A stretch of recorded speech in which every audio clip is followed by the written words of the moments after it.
Geography chapter 3 पृथ्वी की गतियाँ। शुरू करते हैं। जैसा कि आप जानते हैं कि पृथ्वी की गति दो प्रकार की होती है, घूर्णन एवं परिक्रमण। तो पृथ्वी की गतियाँ दो प्रकार की होती हैं, घूर्णन एवं परिक्रमण। पृथ्वी अपने अक्ष पर घूमती है तो घूर्णन कहलाता है, और सूर्य के चारों ओर एक स्थिर कक्ष में अगर पृथ्वी घूमती है तो परिक्रमण कहलाता है। पृथ्वी का अक्ष एक काल्पनिक रेखा है जो इसके कक्ष स्थिति से 66.5 डिग्री का कोण बनाती है। वे समतल जो कक्ष के द्वारा बनाया जाता है उसे कक्षीय समतल कहते हैं। पृथ्वी सूर्य से प्रकाश प्राप्त करती है। पृथ्वी का आकार गोले के समान है, इसलिए एक समय में सिर्फ इसकी आधे भाग पर ही सूर्य की रोशनी प्राप्त होती है। सूर्य की ओर वाले भाग में दिन होता है, जबकि दूसरे भाग में जो सूर्य से दूर होता है वहाँ रात होती है। ग्लोब पर वह वृत्त जो दिन तथा रात को विभाजित करता है उसे प्रदीप्त वृत्त कहते हैं। दिन और रात को विभाजित करने वाले वृत्त को प्रदीप्त वृत्त। ये वृत्त अक्ष के साथ नहीं मिलता है। पृथ्वी अपने अक्ष पर एक चक्कर पूरा करने में लगभग 24 घंटे लगती हैं। पृथ्वी अपने अक्ष पर एक चक्कर पूरा करने में 24 घंटे लगती हैं। घूर्णन के समय काल को पृथ्वी का दिन कहा जाता है तथा ये पृथ्वी की दैनिक गति है। घूर्णन के समय काल को क्या कहा जाता है? पृथ्वी का दिन कहा जाता है, जो पृथ्वी की दैनिक गति के कहलाती हैं।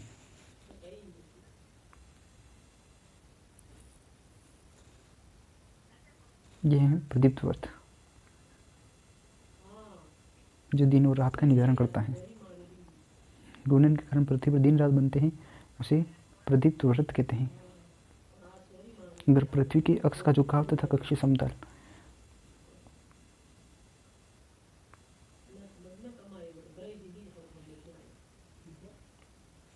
प्राचीन भारतीय खगोल शास्त्री ने बताया है, आर्यभट्ट ने बताया है कि पृथ्वी का गोल है और अपने अक्ष पर घूर्णन घूमती है। किसने बताया है कि पृथ्वी गोल है तथा अपने अक्ष पर घूमती है? तो प्राचीन भारतीय खगोल शास्त्री आर्यभट्ट ने। सूर्य की तरफ वाले भाग पृथ्वी के भाग में हमेशा दिन होता है, जिसके कारण उस भाग में गर्मी लगातार पड़ेगी। दूसरे भाग में हमेशा अंधेरा रहेगा एवं पूरे समय में ठंड पड़ेगी। इस तरह की अवस्था में जीवन संभव नहीं हो सकता। पृथ्वी की दूसरी गति जो सूर्य के चारों ओर कक्ष में होती है उसे परिक्रमण कहते हैं। मतलब पृथ्वी की जो दूसरी गति है जो सूर्य के चारों ओर कक्ष में होती है तो उसे परिक्रमण कहते हैं। पृथ्वी एक वर्ष या 365 दिन सूर्य का एक चक्कर लगाता है। हम लोग एक वर्ष में 365 दिन को मानते हैं तथा सुविधा के लिए 6 घंटे को इसमें नहीं जोड़ते हैं। जैसे 23 सितंबर वसंत ऋतु जो सूर्य पर सबसे लंबा दिन, 22 दिसंबर दक्षिणी आयनात और 21 मार्च विषुवत रेखा पर कर्क रेखा पर और 21 जून उत्तरी आयनात।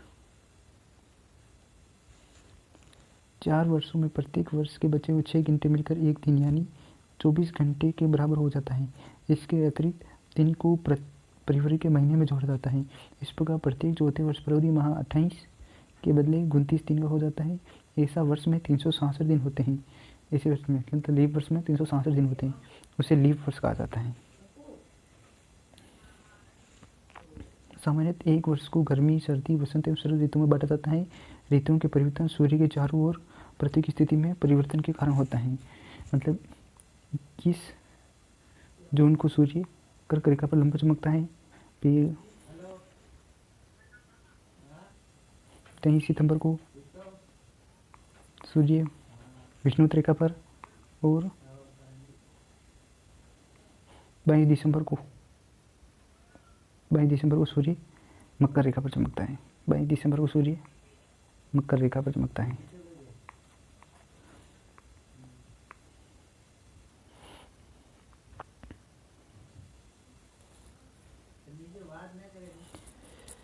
इक्कीस जून को उत्तरी गोला सूर्य की तरफ चुका है। सूर्य की किरणें कर्क रेखा पर सीधी पड़ती हैं। जो मैंने बताया था कि 21 जून को सूर्य की रेखा कर्क रेखा पर सीधी पड़ती है। इसके परिणाम स्वरूप इन क्षेत्रों में ऊष्मा अधिक प्राप्त होती है।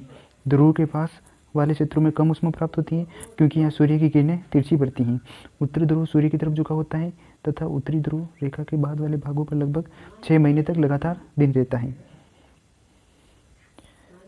चूँकि उत्तरी गोलार्ध के बहुत बड़े भाग में सूर्य की रोशनी प्राप्त होती है, इसलिए विषुवत व्रत के उत्तरी भाग में गर्मी का मौसम होता है। 21 जून को इन क्षेत्रों में सबसे लंबा दिन तथा सबसे छोटी रात होती है, जिसे पृथ्वी की इस अवस्था को उत्तरायणात कहते हैं। क्वेश्चन आ सकता है उत्तरायणात कब होता है, तो 21 जून को उत्तरायणात होता है, तब सूर्य कर्क रेखा पर लंबवत चमकता है। 22 दिसंबर को दक्षिण ध्रुव के सूर्य की ओर झुके होने के कारण मकर रेखा पर सूर्य की किरणें लंबवत पड़ती हैं। 22 दिसंबर को सूर्य की किरणें मकर रेखा पर लंबवत पड़ती हैं।